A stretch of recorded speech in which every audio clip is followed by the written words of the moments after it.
Okay, so on our handout, we're going to look at the iron industry, steam engine, and communication over wires. We talked about this the other day, but it says on your handout that iron was rare and expensive outside of China before the 18th century. That if you wanted access to iron, the place you want to be was China. It was just so expensive because you have to like literally melt iron down because iron comes with impurities. If I want to get rid of those impurities, I want to melt it into a liquid, and all those impurities rise to the top. But that's expensive. It takes a lot. It was not really common until number two, they came up with something called Coke. Coke is not a beverage or a drink or a drug, but this is a form of coal that's super cheap, that it makes it easy to burn it and to actually process iron to where it's usable. As a result, Britain's iron production actually went from 17,000 tons a year to 3 million tons a year, which is a astronomical increase. Your handout does, I want to remind all of you, even in the room right now, that you were supposed to look up the term Crystal Palace in your textbook. Make sure you do that because I'll be checking for that. So then we got to the steam engine, and we talked about this is a great invention that Watt comes up with because it's the first time that we have a source of reliable mechanical energy. Because the steam engine, all you need to do is to make steam to turn turbines, and I could do that anytime. I could do that at 1 a.m., at 3 a.m. The problem with like manpower is I get tired. The problem with animals is they get tired. The problem with like windmills is it's not always blowing. So this allows reliable mechanical energy. And that's great because it improves water-based transportation. We have steamboats, which makes it faster to sail around the world. And number three, we also have trains, which makes it quicker to be able to get from one place to the other. For example, we said that to get from New York to Chicago took 3 weeks by horse, but with the train system, with rail, it now only takes 48 hours. That is a revolution in transportation. We also talk about the telegraph. With the role of the telegraph, we talked about, Celeste, what is it called, that method of communicating over telegraph? And A stands for, it's like, wow. It's some sort of code, Morse code, right? So we talked about Morse code, right? And that's great because before Morse code and before the telegraph, we have to like put letters on boats, and I hope it gets there. We mentioned that it took 8 months to get a letter from England to India before the steamship.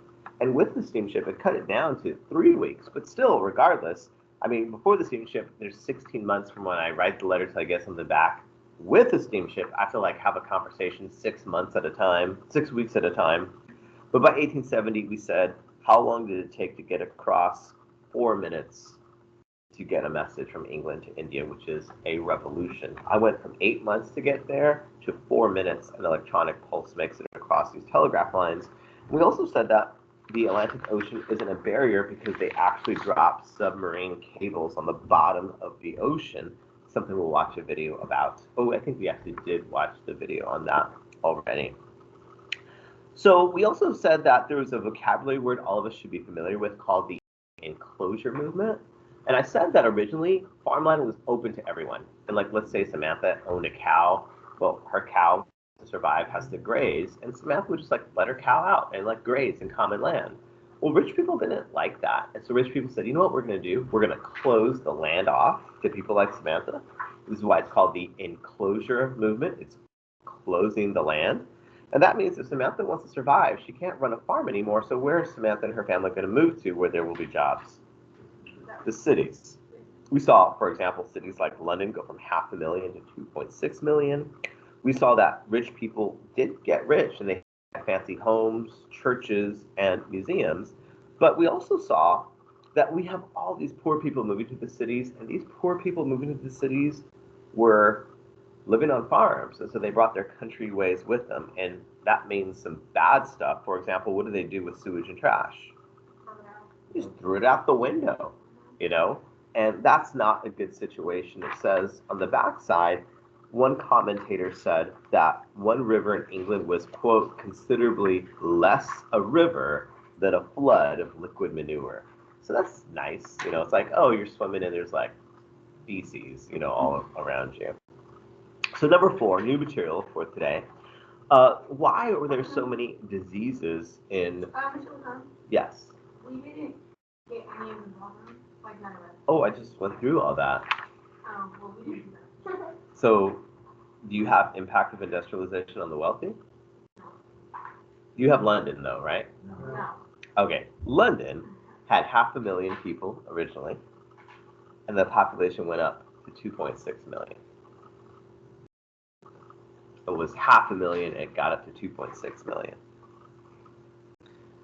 And as all these people are flooding into London, rich people come, and they come with their money. And, you know, people here in Houston, Texas, like, no one moves to Houston because they say, oh, I want to move to Houston because it's beautiful. They move to Houston because there's jobs here. Jobs in the oil industry, jobs in the chemical plants. But rich people want to have nice things. And so where it says impact on the wealthy, they had wealthy homes, churches, and museums.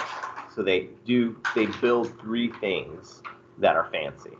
Fancy homes, fancy churches, and fancy museums. That's what they do with their money. We have the same thing here in Houston, Texas, because there's like really nice neighborhoods in Houston, like River Oaks is an example, super fancy neighborhood. We also have people working in the oil industry and the chemical plants. They have a lot of money, so we have fancy churches here.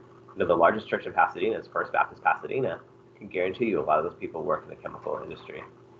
We also have the largest church in the world, in the country here in the United States, which is Lakewood. And a lot of those people, I'm sure, have oil and gas money. We also have some of the best museums in the country. Our art museum, our National Science Museum, they're actually some of the best, top 5 in the country, because of donations from these major corporations in the oil and chemical industry. But we also, on your handout, says the impact on poor migrants. Make sure you have where it says impact on poor migrants, that they brought their country ways with them, which is a weird thing. I will explain. They brought their country ways with them. Now, if you live out like on the farm today in 2021 and you don't have trash pickup every Tuesday or Friday, what are you going to do with your trash if you live out in the middle of nowhere? Well, I mean, let's say you don't have trash service. Okay, but what do you do to get rid of it? Because I don't want, like, you burn it. Like, today, like, people burn trash, like, if you live out in the country, like, to get rid of it, because no one's coming for it. That's just how you deal with it. But what happens when, like, all these poor people start moving to the city, and now I, like, live on the 3rd floor or the 2nd floor. I don't have land anymore. I can't do that. You can't do the things you used to do. Like, if you had a neighbor who just moved it from the country, and they had a newborn baby, and so they have, like, all these poop diapers, and, like, well, it's time to, you know, it's Tuesday, I missed trash day, or whatever, they missed whatever trash day you have, and they just had a pile of poop diapers in their front yard in Fairmount Park and lit it on fire, would that be okay? No, there's, like, standards, right?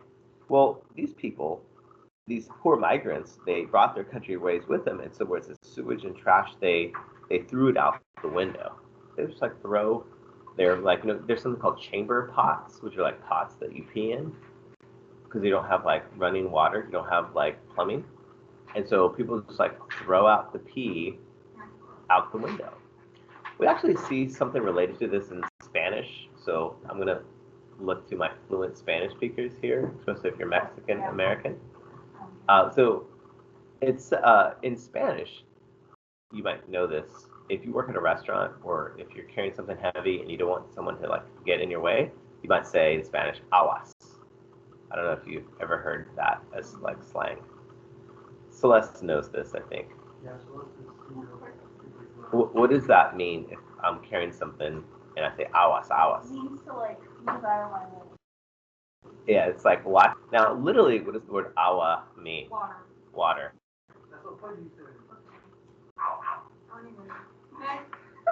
Why, in Spanish, do you yell water to mean get out of my way, watch out? Well, there's, like, got to be a story. Like, there's an origin. Like, water, like, watch out.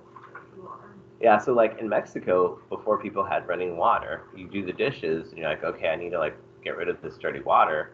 And so people would, like, throw it out the front door. And people might be walking, you know, like, in these dense urban areas. So you want to let people know, heads up, dirty water's coming, aguas. And you throw the water out. Now, today, for Mexicans, Not only Mexican. I can only speak of what I have heard growing up. And I worked in a restaurant, And every time someone was carrying something that was like heavy or something that could be dangerous, people would like say aguas, aguas. And so I can just tell you about what I know about Mexican American Spanish. Yeah. So maybe not Venezuelan Cuban, but that's super. In Mexican Spanish, same thing. They're throwing it out the window. It turns out that's not a recipe for sanitation. So on the backside, it does say, one commentator said that the river that was going through their town was basically a liquid flood of liquid manure, which is not a good thing. So these living in cities had some really challenging situations. It says number 4, reasons for disease. Well, for number 4, we'll write down pollution and lack of sanitation. It's probably not going to be great for your city if people are literally throwing, bowls of urine out the window. We're going to say that's not like a good thing. And it wasn't a good thing. So we have pollution, lack of sanitation.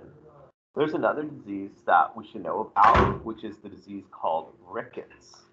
So rickets is a disease that it's a sad disease because like impacts your bones. Like if you have this disease, you don't grow right. Like you have like leg problems, stuff like that.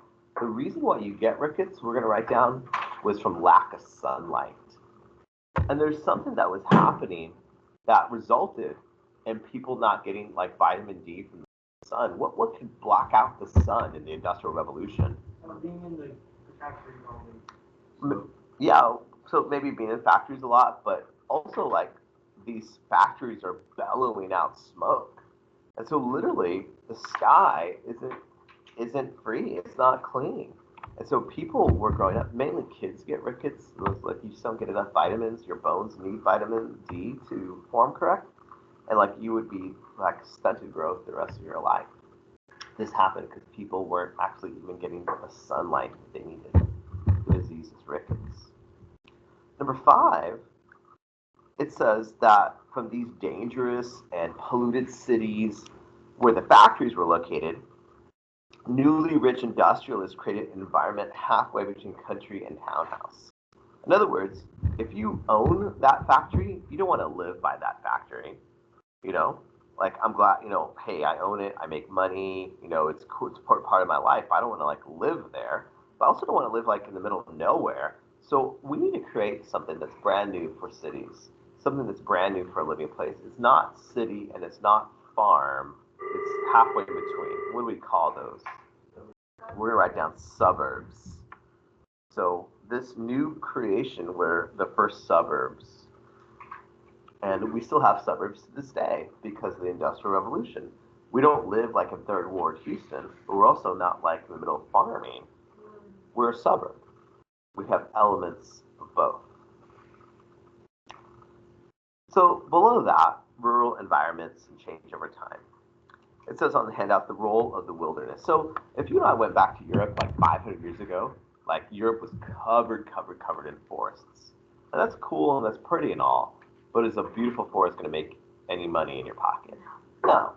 So the Europeans say, you know what, that's great, but we're going to actually do something with this land. And we're going to write down that there was 2 things they did. They used the forest was cut.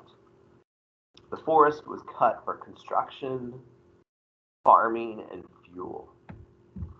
The forest was cut for construction, for farming, and for fuel.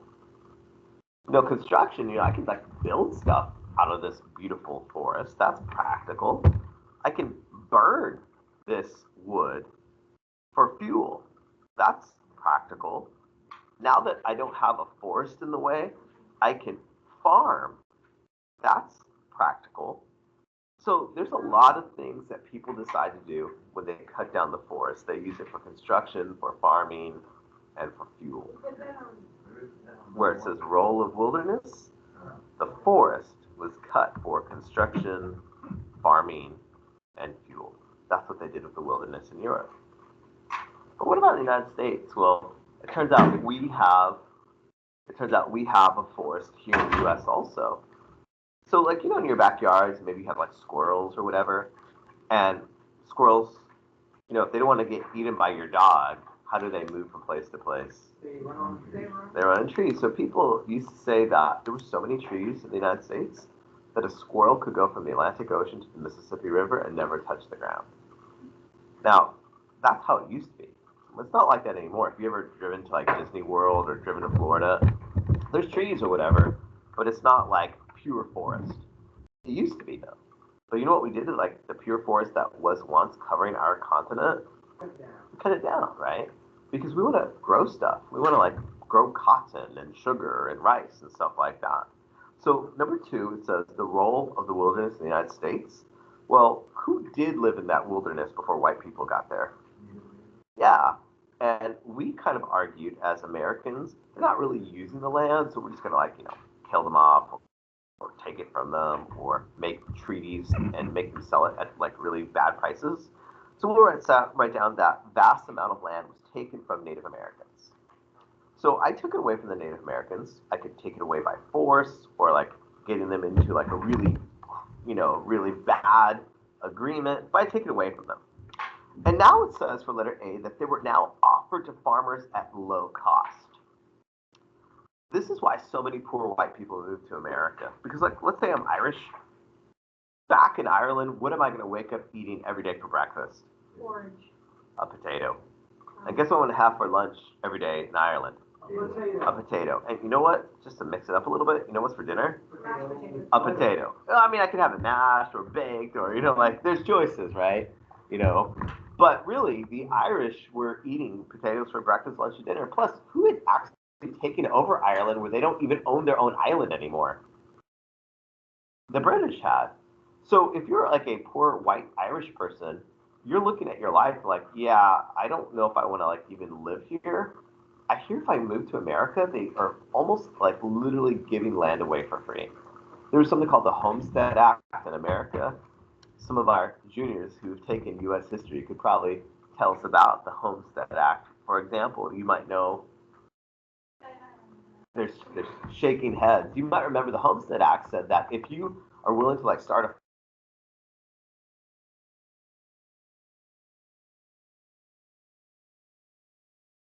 communities.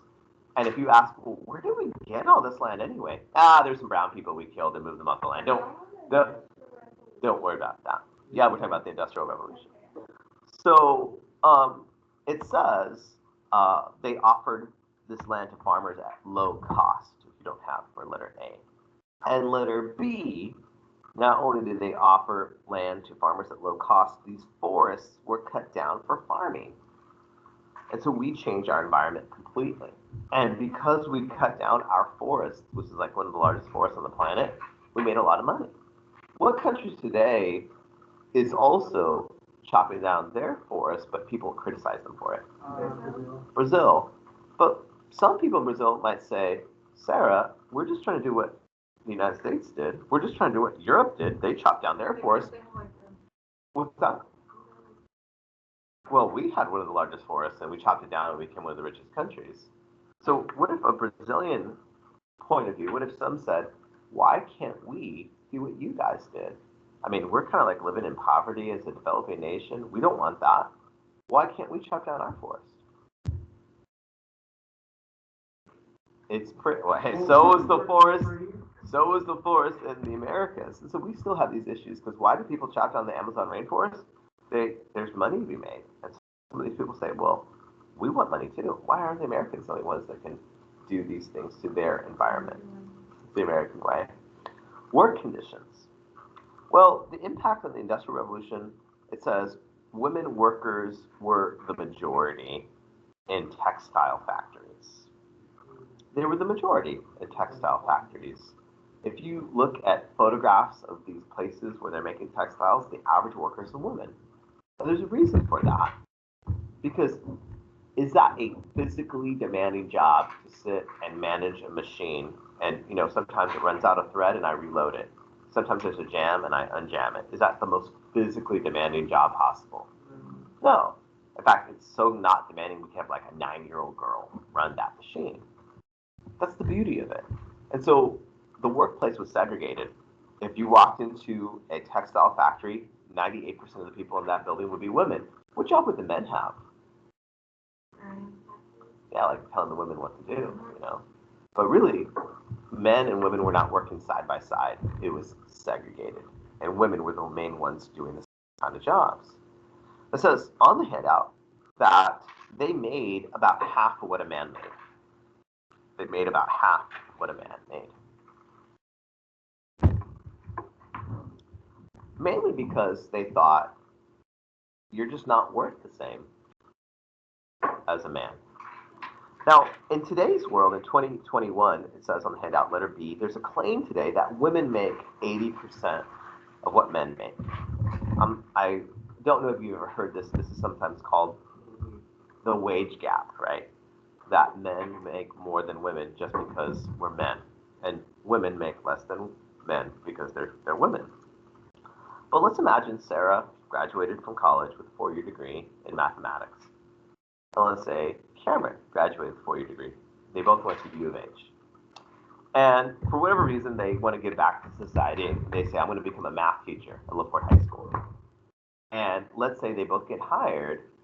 I mean, Sarah, what would you say if you found out you and Cameron had the same education, same experience, same degree, and that they were going to pay him $10,000 more?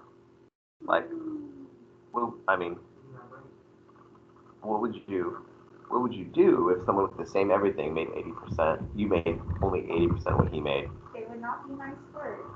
Not, I mean, you might even like sue because that's like actually against the law. Yeah. There's teachers at this high school that are women that's worked here since I worked here, and I don't make 20% more. But there is evidence that on average, the average man makes more than the average woman. So why? Well, Forbes magazine looked into this just 2 years ago in 2019 and said, well, what's up with this that we always hear there's a wage gap? Cameron knew the phrase without, being prompted.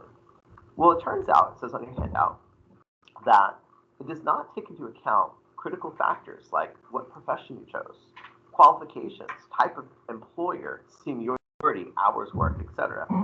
Because not all jobs make the same. Like, for example, in elementary school, overwhelmingly, what's the gender of your teachers in first, second, third grade? Women, right? Like, that's true, but that affects men and women the same.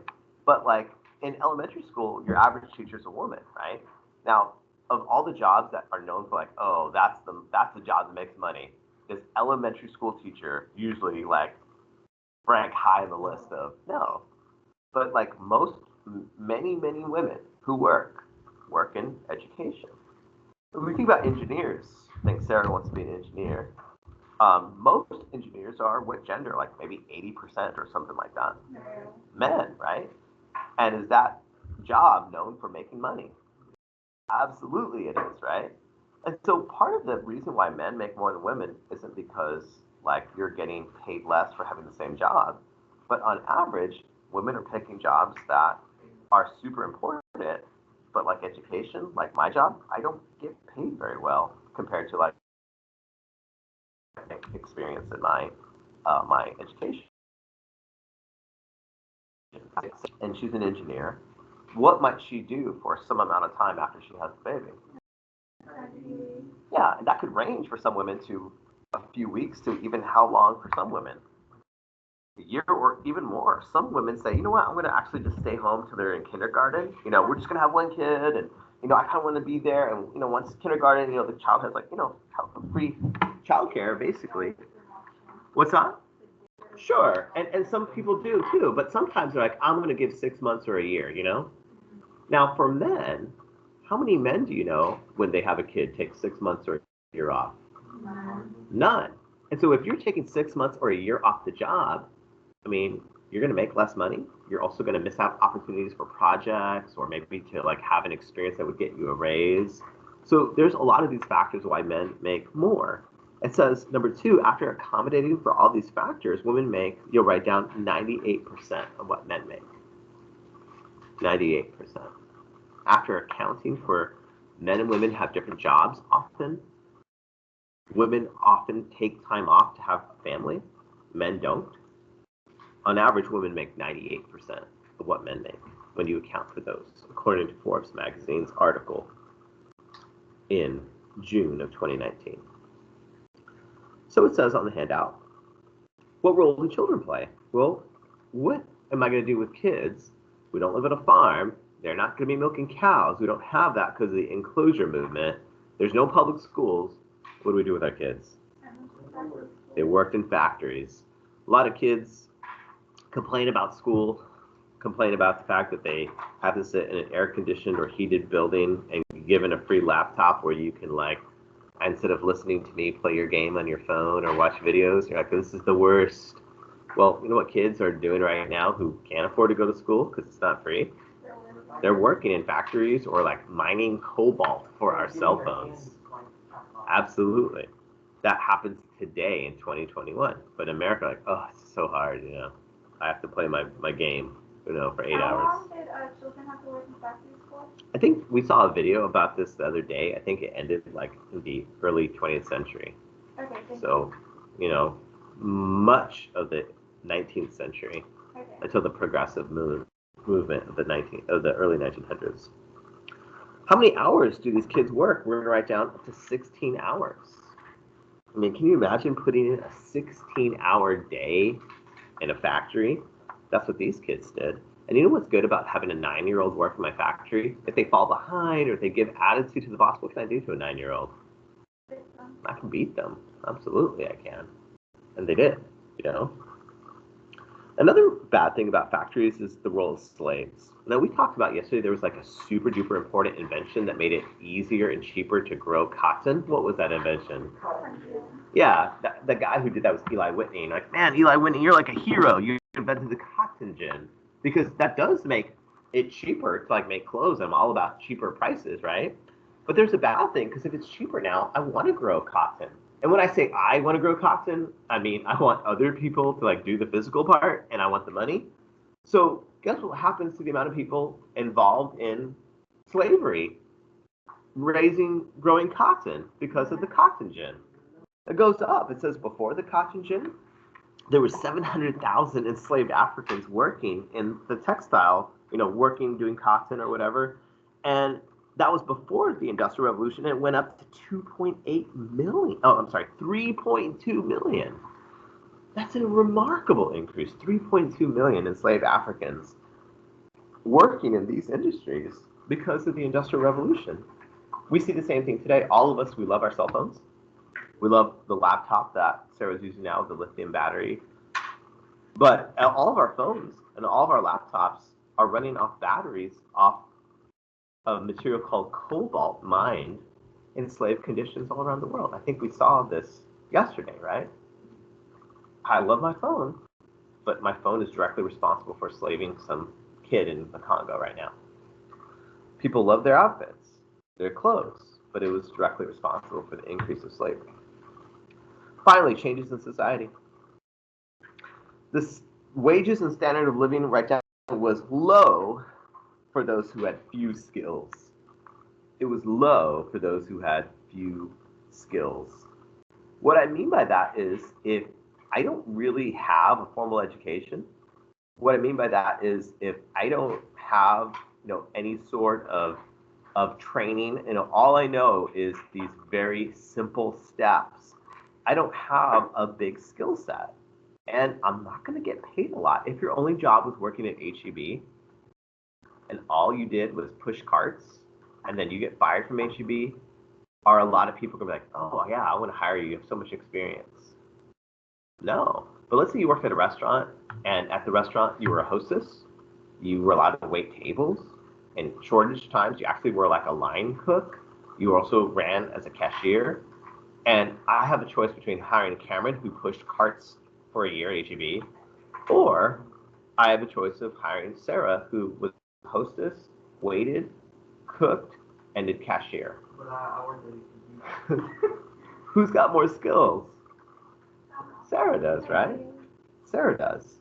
So these people who work in factories, it's like, oh, what do? I reload the thread, you know, like that's my job. Those parking lots are pushing those cars. Yep, and those machines, you know what? You know what? Those machines were twice the size of these kids, and they paid them like nothing.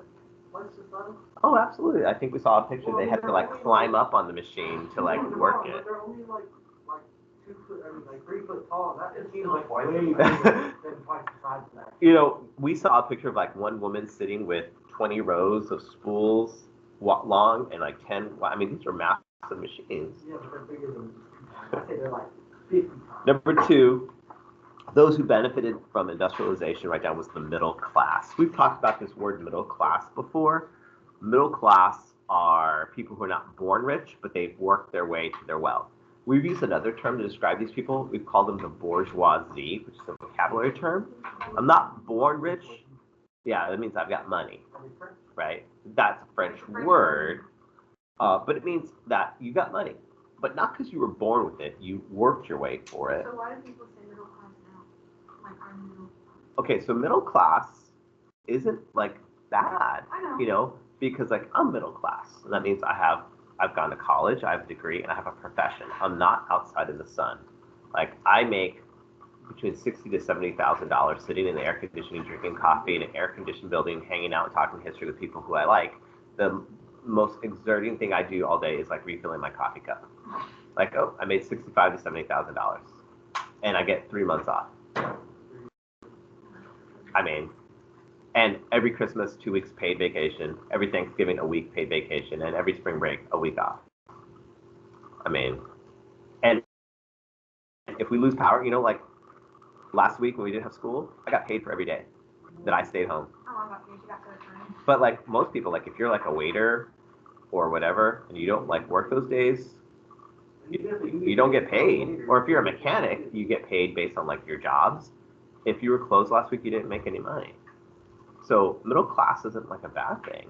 No, You know? no, it's not a bad thing. I'm just asking. So I wasn't born rich either. Someone told me the middle class doesn't exist. That is also a popular thing people say. People say a lot of things, like there's a wage gap, which is super commonly argued, but I think the data says it's a lot more complicated. It says on the handout that many of them were entrepreneurs whose money came from manufacturing. It came from manufacturing. That's where their money came from, that I owned a business, I started this company, my money came from manufacturing.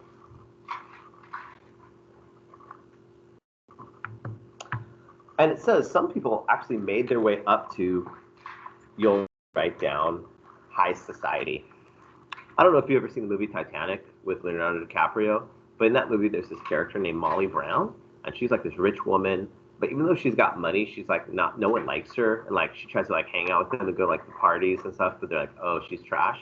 And it's because Molly Brown wasn't born rich, like in the movie, and she was a real historical person. She had a husband who like owned a mine in Colorado, and he like got rich, but he died and left it all to his wife. And so even though she had the right clothes and went to the right parties, she was considered what was called new money and not like old money. If you're old money, it's like, oh, we've had wealth in our family for generations. You're in the club.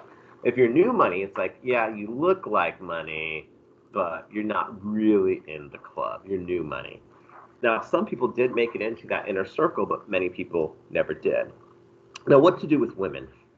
Well, what do you do now that you're middle class and your wife doesn't have to work in a sweatshop anymore? I mean, I need something for my wife to do. And so there's this new idea that there's expectations on what women, how they should act, and what they should be responsible for. And that is called the cult of domesticity.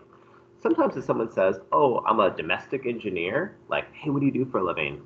There's this term, a domestic engineer. That means that like, you're a homemaker. Like the domestic is like the house.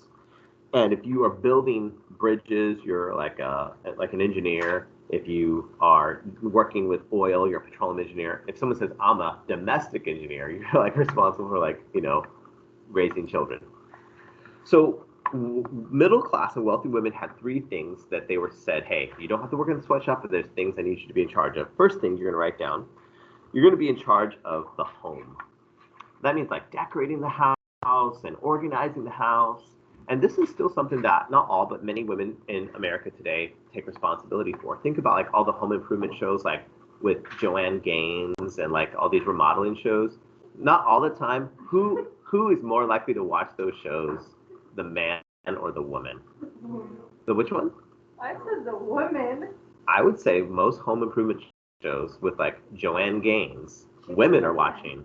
There's a ton of these like remodeling shows, and they're like, and And like when you go to Target, there's like a Joanne Gaines section, and that's not like, oh, I want to go see what Joanne, like, but my wife does, right? Men are like happy if there's like a TV in the garage, they're like, oh, that's everything I ever wanted, And women often, yeah, it's like, oh, I got a swivel chair. Well, wives are like new tile and backsplashes, and so still we see that, who's in charge of decorating. When I got married, I was like, can I have band posters on our walls? And my wife's like, no, we're gonna have like art, I'm like, oh, okay. And she's like, you can put a poster in the garage. I'm like, yes. Second area was raising kids, children. So we wrote down the home, also saying kids, and even to this day, who's more in charge of the kids? Women. The third thing women are in charge of, you'll write down, is social life. Social life. For example, are we going to have a party, a Christmas party? Are we going to have people over? And even to this day, again, there's exceptions, but in general, women are often in charge of like, oh, there's a wedding we're going to, or there's a birthday. I have a calendar in my kitchen, and my wife has all the things that we're supposed to do. It's like, I don't know these things. My wife's like, oh, sign this card for a birthday. I was like, okay, happy birthday, we love you. Who's that for? Oh, okay, my wife knows all the details. I don't know any of that stuff. My wife tells me when we're, have these social events. This starts all the way back in the 1800s. Now, some people didn't think this should be the role of women. And so it says some rejected this role, and we'll write down for letter A, early feminism. And so some women are like, no, I don't think I should just be in charge of like decorating, raising the kids, and like keeping the social calendar. And one woman you should know by name, and I'm sure the juniors know by name because she's one of the most important feminists in the 1800s, was Mary Wollstonecraft. You probably remember her because she wrote a book called The Vindication of the Rights of Women. And she said that women were not inferior to men because men thought women were inferior. In fact, like think about Titanic, when the ship's sinking, what two groups of people did they want to evacuate first? Women and children. So think about that. Like, why are they saying women and children first? Because they think women and children are on the same level. Men at this time thought, yeah, women and children are the same. Because you know what kids do when they get frustrated or they upset? You know how kids deal with that? They cry. And they would argue, what do women do, grown women do, when they get frustrated?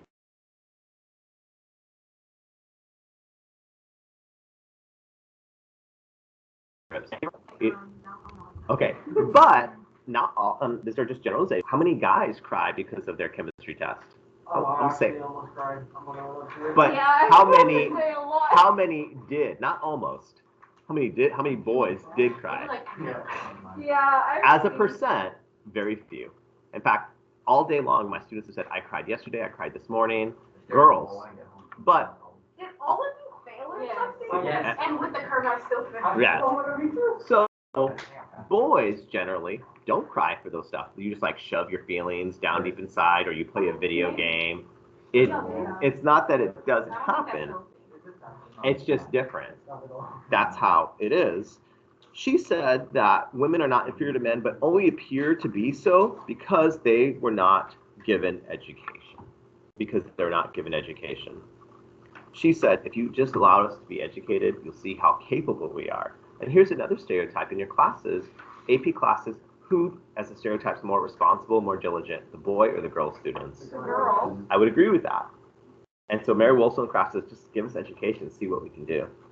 Look at his role. Now, this, in fact, continued with her own children. Her second daughter is a woman you've probably heard of named Mary Shelley. She's super famous because she was also a feminist. She was an accomplished writer. In fact, she wrote the book that you know of as Frankenstein. She was the author of Frankenstein. Last two things, the middle class attributed their success to hard work. If you ask a person, why are you rich? They say, well, I earned what I have. No one gave it to me. And as a result, they kind of often saw poor people as like, well, you must not work hard. Last thing, three things that the poor dealt with. Number one was alcohol.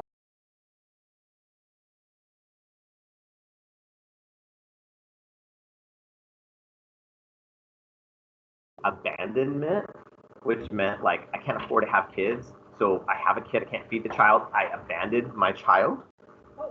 And the last thing is something women have done throughout all history to pay the bills, even if they don't want to do it. Because they will write down prostitution.